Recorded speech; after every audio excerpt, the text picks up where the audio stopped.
Police কোনো দল বা গোষ্ঠীর লাঠিয়াল বাহিনী নয়, সার দেয় স্বরাষ্ট্রমন্ত্রী।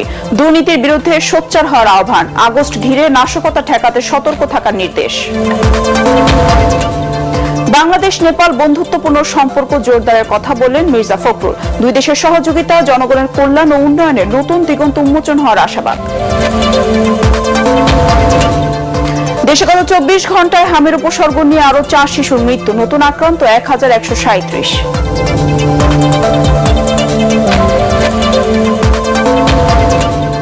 হত্যা অস্ত্র আইনের পৃথক মামলায় চট্টগ্রামের শীর্ষ সন্ত্রাসী ডেভিড ইমনকে 10 দিনের পুলিশ রিমান্ডে।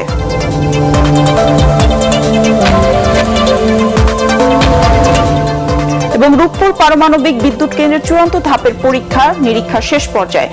আগামী মাসে জাতীয় গ্রিডে পরীক্ষামূলকভাবে প্রায় 300 মেগাওয়াট বিদ্যুৎ সরবরাহের প্রস্তুতি।